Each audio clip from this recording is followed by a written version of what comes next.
Ya dia berharap ke depan bisa bersama-sama meraih untung besar lah, kebesaran itunya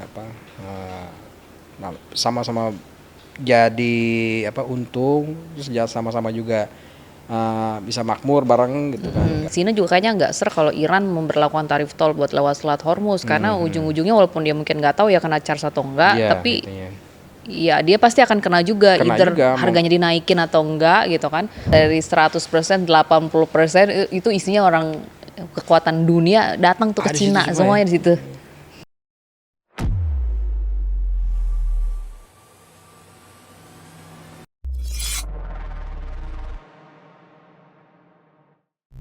Video ini dibuat bukan untuk menyudutkan siapapun, serta diolah berdasarkan fakta dan data. Jika ada yang merasa tersudutkan, silakan tonton kembali videonya dengan seksama.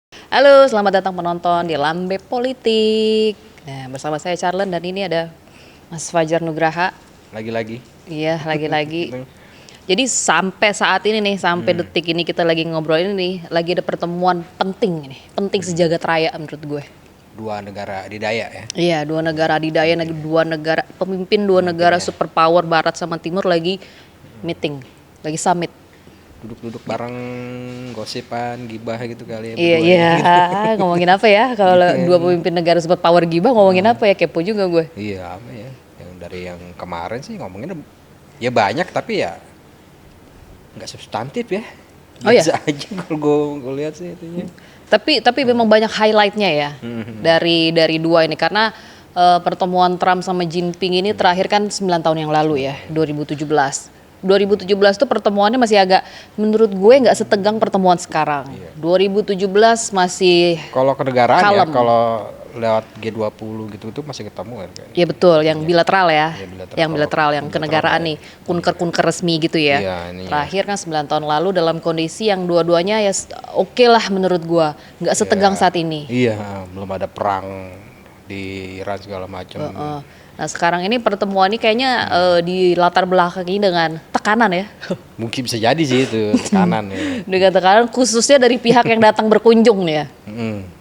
Tekanan masalah Iran. Ya. Iya, tekanan masalah Kayak Iran. ada orang panik kali ya datang ke Cina, minta dibukain Selat Hormuz. Iya, minta bantuan, minta tolong ya. tolong gitu. Minta tolong. Cuman ramai juga tuh yang apa ya, yang komen-komen nih netizen yang komen katanya sih ini bukan saya yang ngomong ya, kok netizen Ini juga yang nggak apa-apa yang ngomong. Saya cuma mewakili netizen aja. Jadi ih, gaya ngomong gue julid banget ya. Ya ampun, takut deh gue. Gitu. Terus dia bilang katanya Amerika secara nggak langsung nge-bagging Cina.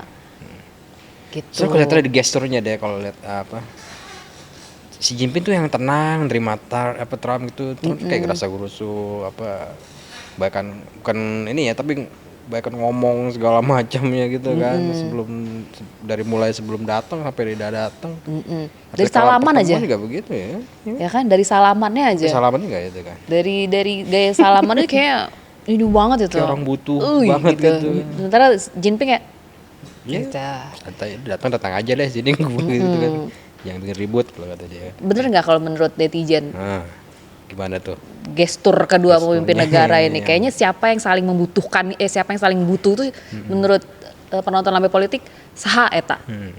Gitu ya. Iya. Kalau buat gue sih ya sama-sama butuh, tapi buat sekarang yang lebih butuh si Trump. Iya, Amerika gitu. ya. Iya. Datang dengan wih gila tuh tim Avenger sih menurut gue, gokil dengan Dibawa banyak pengusaha ya. betul tokoh-tokohnya tuh yang nggak kaleng-kaleng. Iya. Sangat-sangat Elon Musk. berpengaruh di dunia ini. Dari Elon Musk, terus si Jason Huang ya, Jensen Huang. Nvidia juga, Tim Cook juga kan, itu yang nama besar yang dibawa sama dia. Bener-bener tokoh Ada berapa teknologi dunia. 40-an something 40-an ya. gitu ya. Gue juga nggak tahu berapa, nggak tahu Sementara detailnya. China-nya cuman yang besar cuman si Huawei sama, tapi dia pemain di microchip gede juga sih ya. Iya, Si Huawei udah Iya. keren Huawei, Udah keren banget Xiaomi. itu. Xiaomi juga. Ada juga CEO-nya. Ya kalau gue lihat ya begitulah, kayak kemenangan diplomasinya Cina sih.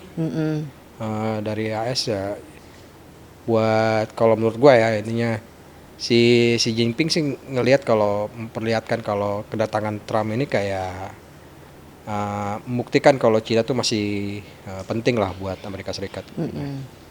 Dan ya kalau Trump ya jelas dia butuh bantuan Cina untuk membuka Selat Hormuz yang menekan Iran gitu kan. Nah, kalau kita ada ini apa pernyataan-pernyataan yang dikeluarkan setelah pertemuan kemarin itu yang katanya 2 jam ya pertemuannya ya. Gitu kan. Trump kan juga sempat Gitu. nge-tweet di akunnya dia. Iya gitu kan. Tapi kan ini one side statement ya dari Gunung Putih itu Iya, kebanyakan bukan dari si Bukan dari Jinping Cina. langsung ya kan. Yang- Cina kayaknya masih belum ada statement resmi apa-apa gitu ya. Soalnya memang pertemuan kan juga masih berjalan nih buat sekarang ini. Jadi mereka emang belum kesepakatan juga belum, apalagi yang di bidang ekonomi ya, belum ada yang deal samsek ya sejauh ini ya, sejauh ini. terlalu besar ya apa magnitude-nya ya, biasa aja deh. Iya, Tapi ya ada Taiwan ya, soal Taiwan dikit si betul. Jinping ngomongnya. Iya, dia Itu kayak bener-bener kayak nyentil AS banget sih kayak itu. dia menggarisbawahi. Cuman gue agak penasaran nih dia ngomongin soal si Jinping kan bener-bener kayak meng-highlight, menggarisbawahi kalau lu nggak hati-hati ngomongin berbicara soal Taiwan, hubungan kita berdua ini akan masuk ke fase yang konflik yang besar dia bilang bisa gitu. bikin clash atau apa gitu kan. Emang gue mikir gimana tuh perasaan si Jensen ya? Iya dia kan usaha banyak di Taiwan kan. Lah dia mau orang Taiwan. Dia juga orang Taiwan juga gitu. Terus gue kayak dia ngedengerin tuh kayak gimana ya? Aduh, bingung kali dia galau ya. Aduh, negara gue gitu lagi di Dia nggak nyaman mention. duduknya juga nggak enak gitu Iya, ya. sementara gue pengennya dia pro kemana ya? CEO satu itu ya. Dia kan setahu gue kan dia 2 warga negara nih, dual ya. Taiwan sama Amrik. Amerika. Di mention sama Jinping ngomongin soal Taiwan dia kayak gimana gitu. Ketar-ketir kayak. Gimana nih ya? Bisa jadi tuh. Keluarga gue asik. Enggak juga sih. Secara gue tau dia udah lama pindah di Amrik. Cuman gue kadang-kadang kepo aja. Dia kan sebagai warga negara Taiwan setengahnya pasti dia Iya. pro Pasti Taiwan lah ada ya. keluarga segala macam saudara yang ada di situnya kan. Juga kan pabrik-pabrik dia kan banyak kan di situ. Di kampung halamannya. kan? Iya. Soalnya kan ya kenapa banyak mereka yang tech company milih Taiwan kan labornya murah, segala macam juga punya kemampuan teknologi juga juga mumpuni kan mereka itu dari perusahaan teknologi di situ bukan di Taiwan gitu kan. Kalau tiba-tiba suatu saat Trump suruh buka di Cina, gue lebih gini lagi. Ya bisa jadi sih, ya nggak tahu ya.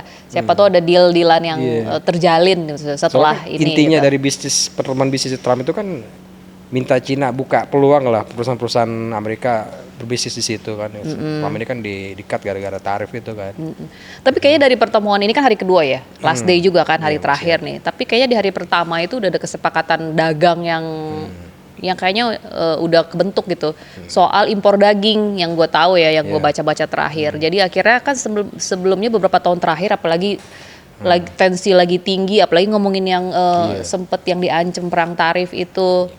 Akhirnya impor dari Cina ke Amerika tuh ya Cina kayak nggak, apalagi kan sebenarnya kebutuhan dagingnya Cina nih, kebutuhan dagingnya Amerika ini kan tinggi. Terus Cina bisa sanggup untuk memberikan itu, cuman Cina nggak mau juga, nggak mau kasih gitu. Tapi gue takut gue salah deh nih ya, sotoy kali gue ya. Pokoknya intinya ada trade daging yang akhirnya bisa terjalin setelah sempet anjlok beberapa tahun terakhir gitu. Nggak beberapa tahun ya, beberapa bulan lah semenjak perang tarif aja. Konsumsi daging warga AS emang gede sih ya. Biar jumlah penduduknya lebih banyak Cina tapi tetap aja doyan daging mereka makanya badannya agak gede-gede gitu kan. Iya, jadi nggak heran juga mereka pasti nyari tempat lain. Dari Australia ada, dari New Zealand dia ada juga kan. Ya mungkin dari Cina kalau misalnya dapat gede dan dapat lebih murah mungkin bakal mau juga mereka gitu. Nah itu tuh yang gue dengar terakhir sih ya lumayan ada perubahan gitu, ada hasilnya. Tapi soal impor daging gitu. Ya. Nah yang lainnya gue belum dengar lagi nih. Iya, gue justru pengen penasaran ya soal tarif ini hasilnya gimana? Apakah diomongin atau gimana gitu kan? Mungkin iya ya. Pokoknya seenggaknya kedua negara tuh harus ada di posisi yang nggak merugikan nggak merugikan masing-masing gitu. Iya, gitu. Nggak tahu apakah menguntungkan tapi at least nggak rugi. Iya gitu kan, benar. Nggak sih? Iya kan? Juga mau sih harus bertindak. Kalau enggak ya udah ini dong apa stagnan ya di antara kedua mereka jadinya kan gitu. Ya ya ya gue ngerasa sih harus ada si Cina masalah tarif ini juga udah bodo amat kayak gue lihat itu ya. Iya ya. Kalau gue lihat lu terserah lu mau ngapain, gue masih bisa berbisnis sama negara lain kan itu. Yang negara lain juga oke juga bisnis sama Cina kan. Yang nggak sama lo juga ya udah deh Masih bisa gitu. hidup gitu gue. Gitu. Gue masih bisa sama yang lain gitu kan. Paling enggak kan kalau ini kan kalau gue cuman mengimbangi kekuatan diplomasi dari dua negara yang besar ya. Ya itu gue lihat tadi ya udah leverage-nya Cina ya ini lu datang ke gua berarti gua masih bisa dianggap besar nih buat lu gitu kan, masih penting lah itunya. Dan kalau lu mau melangkah ke depan lagi ya tetap harus ada poin-poin yang harus dibahas juga terutama tentang tarif ya gitunya. Ya mau nggak mau juga ada kerugian juga dari Cina soal tarif itu, nggak mungkin nggak ada lah. Ya terdampak lah ya pasti dia juga pasti. yang nggak mungkin enggak karena kan kayak gitu-gitu yang megang masih tetap Amerika ya untuk urusan itu. Tapi bisa kelihatan juga ya kan ini Trump sama Jinping ini kan benar-benar tokoh yang super power tapi mewakili antara magnet ya beda gitu ya. Yang satu barat banget, yang satu timur banget gitu ya. Yang gue lihat-lihat sih dari kemarin yang pertemuan hari pertama tuh yang ngomong-ngomong Jinping sambutan atau apalah gitu ya sambutannya ngomong kan lugas, maksudnya cukup terukur ya berwibawa, sistematis, mau ngomongin soal jangka panjangnya hubungan ini bagaimana gitu. Pokoknya dia terukur lah menurut gue rapi gitu kan. Sementara terus gue compare dengan gaya ngomongnya Trump yang gokil blak-blakan bener ceplas-ceplos kagak ada ini dia pokoknya bener-bener seluruh hati dia kayak dikeluarin gitu sama dia. Gue bangga banget jadi temen lu, I'm so proud ini gitu kayak gitu jelas nggak sih kayak gini? Iya somehow begitu Gitu, kan? tapi menurut gue dia ya emang blak-blakan. Gue pengen kalau gue jadi menunjukkan kalau gue datang ke sini nih ya gue harus ada deal yang harus kita close gitu.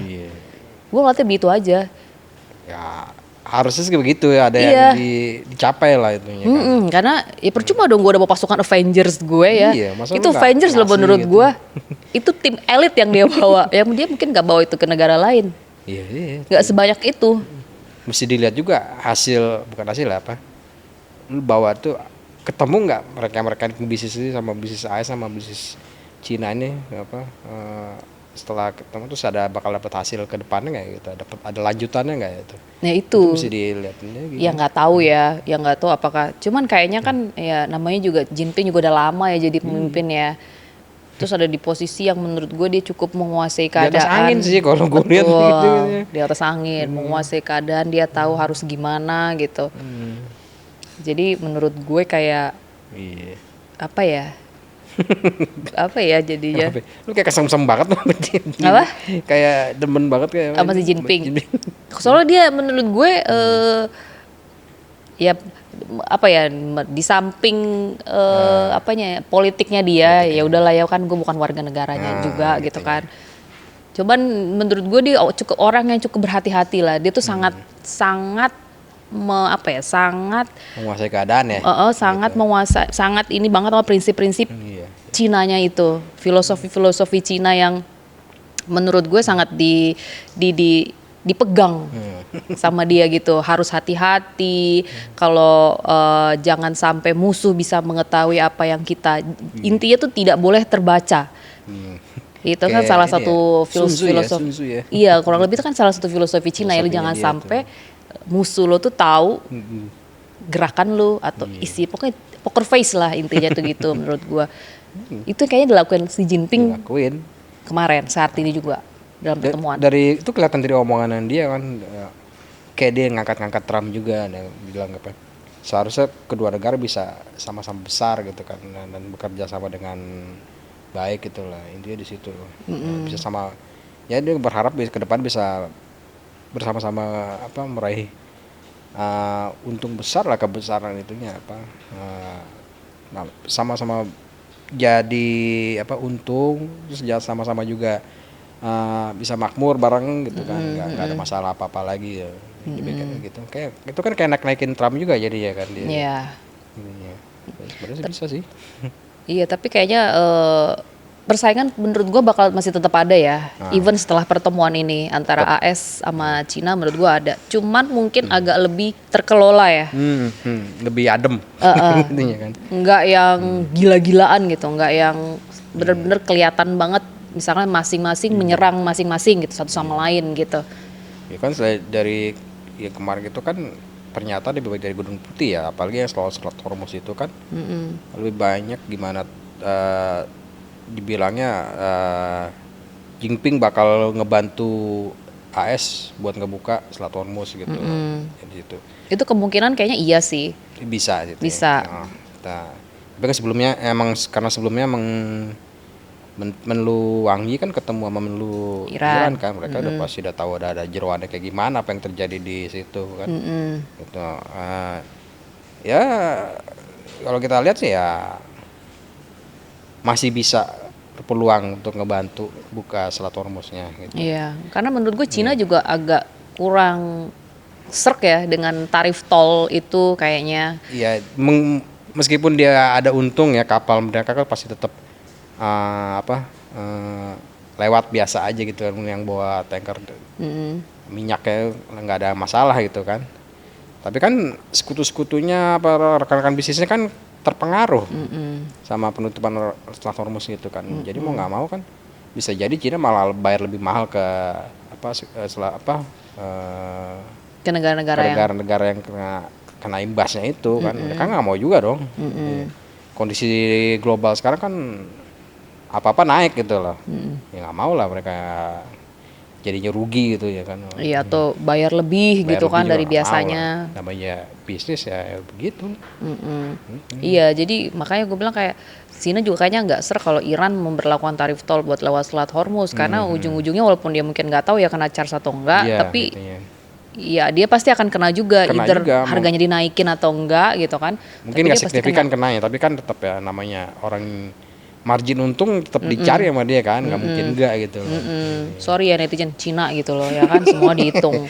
Ya kita Maaf mah nih. realitas aja lah kita yang Iya. dicari sekarang gitu. Ya bukan cuma Cina doang, kita Kita juga juga iya gitu ya. kan. Apa juga mah kita hitung ya, masa kita mau rugi. Iya. Apalagi kalau- dagang. Nah itu intinya. Lu Semua dagang orang mau rugi, nggak mungkin Iya. lah gitu. Orang dagang mau untung ya. Iya, makanya tergantung gimana cara ya negonya aja sih gitu. Tapi ya itu yang gua tadi tuh kok ini kebanyakan kok pernyataan dari Gedung Putih mulu gitu, dari sisi Cinanya mana gitu. Iya, si Cinanya belum ya. Cuman kalau dari netizen-netizen di Cina sih, info-info media-media sana gitu kayaknya ya, Iya. kayaknya ada sejumlah hal gitu yang nggak boleh dibahas di pertemuan Trump sama Jinping. Apa Yang tuh? pertama ekonomi Cina, politik Cina, hak asasi manusia, sama Taiwan. Terakhir Nah, ya. iya, yang terakhir itu yang nggak usah disinggung-singgung dalam pertemuan. Jadi mungkin makanya mereka di sana juga cenderung hati-hati, maksudnya buat ngomong atau buat apa, karena kan yang pertama ini belum kelar nih pertemuannya juga beres. sampai sekarang ini. Terus yang kedua, ya kita tahu lah betapa Cina kan sangat mengontrol Ya, segala sesuatunya Di gitu luar kan. ekonomi ya, Di intinya. luar ekonomi ya kan. CCTV ada di mana-mana gitu. Jadi memang itu juga yang akhirnya membuat kita lebih banyak mendengar dan melihat berita dari sisi Amerika Serikatnya gitu ketimbang sisi itu Cinanya dia. ya. Bahkan dari media Cinanya kayak Xinhua CCTV itu kan yang di permukaannya aja gitu, nggak sampai dalamnya gitu. Gue justru yang kalau di IG apa itu Instagram itu yang apa ya ini tingkah orang-orang Beijing itu ngeliatin nungguin Trump datang gitu, pada ngeliatin gitu kan. Nih pada tertarik juga ngeliatin Trump berarti Iyalah, gitu. bener-bener itu kan. Ngeliatin mobilnya The Beast gitu kan, itu menarik juga gini. Iya, walaupun Lucu juga gimana. ngeliatinnya gitu. Iya, walaupun gimana juga Trump kan beken ya di sana Iya, kayaknya. jarang-jarang aja kan datang ke situ kan. Sama Dua- kayak kita sih waktu Obama datang kan. Iya, kita kan heboh juga. Tapi kita apa sih yang nggak heboh? Iya. Kita mah segala pemimpin heboh, Kak. Mm-mm. Semuanya apa pemimpin siapa nggak tahu, mungkin pemimpin negara itu juga kita tuh tetap heboh aja sih. Yang penting rame. Yang gitu. penting rame. Cuma kalau dari Trump ke Cina kan 2017 datang sama istrinya, ya kan. Ini nggak ada ya? Nggak ada, nggak ikut. adiknya sama menantunya ya. Iya, Lara. Iya. Lara itu Lara. anak apa menantu ya? Kayak menantu deh, Menantu. yang anaknya Eric Trump soalnya. Oh iya betul, Iya, betul, Eric betul. Trump, ya. Gue jadi keder. Jadi Erik sama si Lara, sama si Lara akrab temen deket banget banget gitu kayaknya. gue temen sholat gue soalnya di masjid bareng. Si anjing. Si Lara, udah gitu tuh jadi dateng. Cuman nggak ada si Melania. Cuman kan dia datang bersama dengan kekuatan penuh. Kayak 80 kalau menurut gue ya dari 100% 80% itu isinya orang kekuatan dunia datang tuh ke Ada di Cina situ semua semuanya di situ. Dan Gokil. mau. Iya, nggak mungkin nggak juga. Iya, pasar kali ya. Iya, kalau lo nggak mau ikut, gue blok lo ya kata Trump. Gue blok lo penjualan lo atau perdagangan lo, gue blok. Ya pada mau lah semuanya Iyalah. jadinya ikut. Berapa Cina? 1,4 miliar warganya kan. Makanya. Lo harus lihat peluang ini nih, Peluang gue harus itu. ambil pangsa pasar Cina ini yang selama ini tertutup gitu. Si Ya, Trump. lagi-lagi balik ke Cinanya, mau terima apa enggak? Iya, tapi Dari kan ya, itunya. tapi mau gimana pun juga pengguna iPhone di Cina tuh gede loh. Iya, Gede gede banget. murah, iya. Mereka sampai rela jual ginjal. Gue pernah baca beritanya. Serius gue. Kayak di mana-mana juga kayak gitu kayaknya tuh. Oh nggak di mana-mana juga ya. Iya. Tapi di Cina gokil. Walaupun ternyata tuh di apa Dikekang gitu di blog nggak boleh ada materi apapun yang berkaitan dengan Amerika, tapi pengguna iPhone tuh sampai gila-gilaan. Handle-nya doang ya, tapi ke isinya aplikasi harus aplikasi mereka kan. Iya, oh gitu ya. Iya kayaknya. Heeh. Kadang suka pusing juga sih. Misalkan gue nih mau koordinasi sama, misalkan mau live gitu kan koordinasi Iya. sama rip country di Cina, puyeng gue. Mesti aplikasi mereka yang dipakai Iya kan. WeChat, gue nggak punya WeChat. Akhirnya lewat email kadang-kadang. Nah, iya. Email Tapi masih ya bisa bagus juga. juga. Kan Google juga biasanya. Ya gue nggak ngerti, tapi gue koordinasi sama dia pakai itu. Bisa juga berarti. Gue gak tau, pokoknya seenggaknya jangan paksa gue untuk menambah aplikasi yang ini deh gitu. Yang jarang gue pakai juga ini. Iya jarang gue pakai kan. WeChat koordinasinya. Terus kalau nelpon ya ampun, bukannya gimana-gimana sih nih. Bukannya gimana-gimana, susah banget. Udah gitu mas sekalinya patah-patah lagi gue nggak gue yakin banget internetnya di Cina bagus. Bagus sih, gue nggak yakin mungkin bagus banget nggak mungkin ya.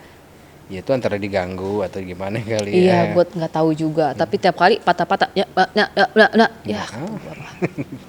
Itu. Tapi ya sekarang kan kita nih ada tim kita kan ada maksudnya ada yang liputan buat sekarang nih. Oke sih sejauh ini live-nya Mantap ya. bagus. Sebelum aja maksud gue lagi ceritain yang dulu kayak agak susah gitu gue kayak mau koordinasi chat-chatan atau apa. Bener-bener punya bubble-nya sendiri Cina. Iya. Tapi ya bubble sendiri gacor. Tapi tetap maju masalah di Iya. situ. Makanya pengusaha-pengusaha AS itu mungkin penasaran kenapa dia bisa sendiri kan, tapi masih maju gitu kan, bisa Islam menguasai perekonomian dunia juga kan gitu. Ya pasti mereka mau lah buat itu kerjasama, buka investasi atau apalah gitu. Dulu yang pas awal-awal rame-ramenya yang dia tarifan itu, terus kan apa tuh kayak pengusaha Cina tuh yang punya tokonya tuh akhirnya jual diri lewat medsos kan. Lu sempet dapat juga nggak, sempet rame-rame gitu kan, walaupun jadi mereka belajar bahasa Inggris supaya bisa semuanya bisa dapat gitu. Yang kata misalkan kayak gue adalah produsen dari sendal-sendal yang menyerupai Birken gitu. Kalau terdesak mau apa harus bisa ya. Iya, kalau udah kepepet mau gimana? Kepepet kan Dia kan gitu. harus jualan. Iya, harus jualan, kalau enggak dia mah nggak bisa ini. Kalau Nggak dalam dapet negeri duit, doang, gitu. iya kalau dalam negeri doang lagi lemes, Iya. mesti jualan keluar. Keluar, emang harus keluar sih kalau gitu. Iya tuh Cina tuh kayak gitu. Maksud gue ya, kenapa dia bisa maju? Ya karena dari rakyatnya kayak juga. Ya, daya juangnya juga emang keras sih, gitu. Terus gue juga inget tuh yang bisa bahasa Inggris, yang bahasa Inggrisnya jago itu siapa ya? Menlunya Cina ya berarti ya. Itu kan bahasa Inggris jago Wangi. kan dia. Jago tuh. Iya, terus kan dia bilang dia pokoknya waktu awal-awal yang perang tarif banget yang Cina bener-bener yang kayaknya terdampak banget. Terus kan dia bilang si Wangi yang ngomong, Cina tuh udah ada 5.000 tahun. Iya. Ya kan? Udah ada 5.000 tahun. Belum ada waktu itu nggak ada Amerika. Sampai detik ini masih Masih berdiri. berdiri gitu. Kata gue keren amat ngomongnya. dengan kepedeannya gitu kan bisa ngelawan Dengan bahasa Inggris yang lancar itu. bodo amat dong. Kita nggak butuh Amerika kata dia. Kita nggak butuh. Kita 5.000 tahun udah ada di sini tetap Masih berdiri kata dia. ada orang yang lain apa yang bisa kita ya kerjasamain lah gitu kan. Gitu. Kita masih bisa survive. Yaudah oke deh. Oke. Tuh deh Sampai tutup situ aja. Jar. Gue bingung mau nutupnya kayak gimana. Udah deh. Ya gimana ya, gue lihat sih pertemuan Trump sama Xi ini emang menarik, tapi intinya ya flop lah. Gitu ya. Nggak ada yang terlalu oke. Ya kalau netizen punya pemikiran lain apa omongan lain ya silakan komen lah di YouTube kita. Ditunggu Oke, ya komenan tunggu ya. ya. Bye bye. Bye bye. Makasih buat nonton.